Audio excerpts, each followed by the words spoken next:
Friends, today's our topic of discussion would be subject and predicate. Subject and predicate are two parts of a sentence. As we have already come to know what is the definition of a sentence, how can we form a sentence, what are the types of sentences. Now we will understand what are the two parts of a sentence, subject and predicate, that is. As we have already understood the definition of sentence and the types of sentences from our previous videos, if you have not watched the video, I will give the link in the description box. So friends, every sentence consists of two parts, that is the subject and the predicate. We will understand what this subject and predicate or what are these two parts of a sentence are. Coming on to the definition of subject, the part which names a person or the thing we speak about is called the subject. Yes, as according to this definition, whenever we write a sentence or whenever we construct a sentence, we usually name a person or we usually write it for anything we speak about. That part of the sentence is called the subject.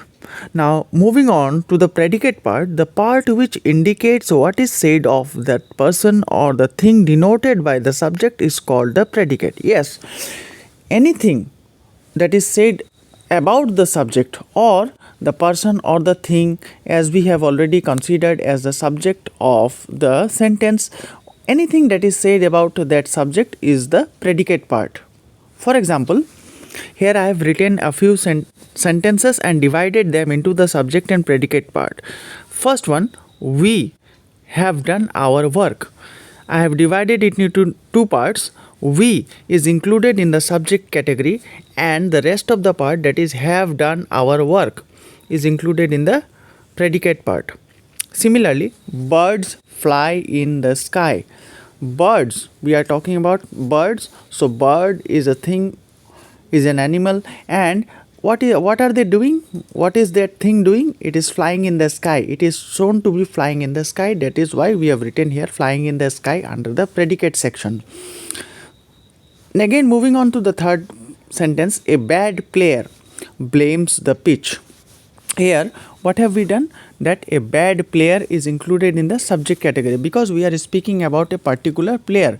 And what does he do? He blames the pitch. That bad player is, what is he doing? He is just blaming the pitch. Next, moving on to the fourth example, the rich are not always happy. We are speaking about the rich people, and what are they doing? What are they doing? What are they shown to be done? They are shown to be not being happy. They are not always happy. And last sentence is the early bird catches the worm. What does the early bird do? Yes, early bird here is the subject, and what does it do? It catches the worm.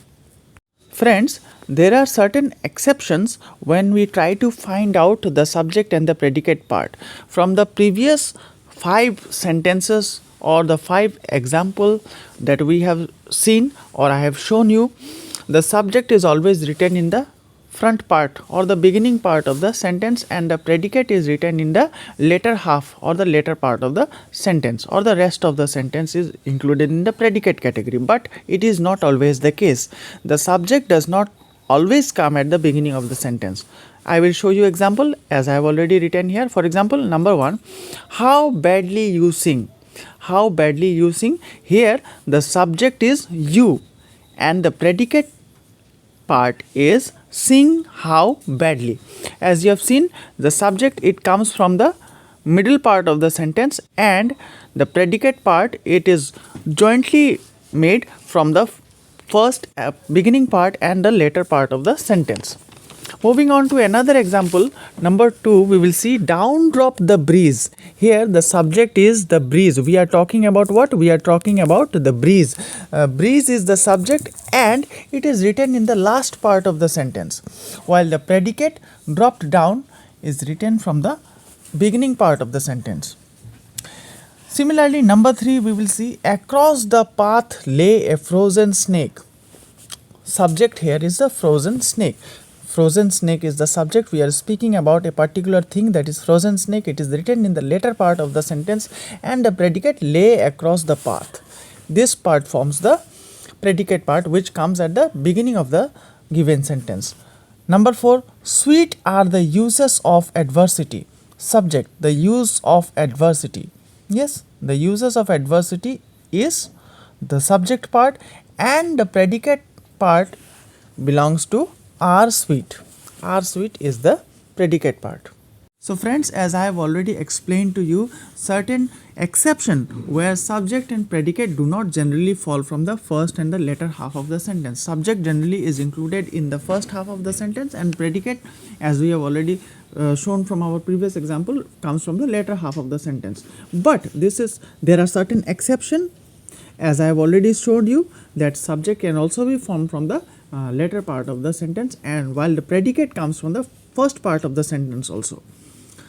Now, moving on to one more important topic, that is the subject is generally left out during the use of imperative sentence. Friends, whenever we try to use certain imperative sentences, the subject is generally left out. For example, please do this. Here, the speaker of the sentence who is trying to tell someone that you please close the door, but here this you word is omitted here, and this you is the subject.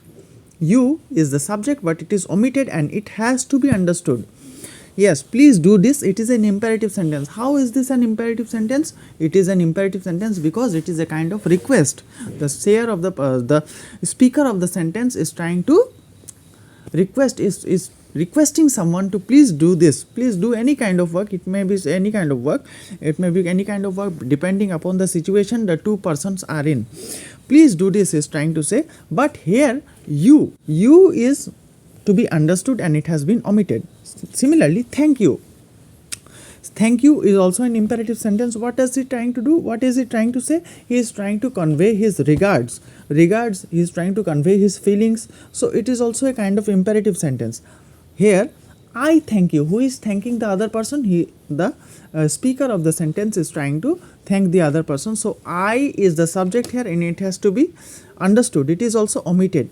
And what will be the predicate part? Thank you will be the predicate part. Similarly, in the first sentence, please do this, you will be the subject, but it has been already omitted and it needs to be understood. So, please do this will be the predicate part. Friends, that was our session for today. I hope you liked the video and understood the topic being taught by me. Kindly share your views in the comment section and please subscribe, as your one subscription would be very helpful to motivate me further to make such interesting video for you. Thank you.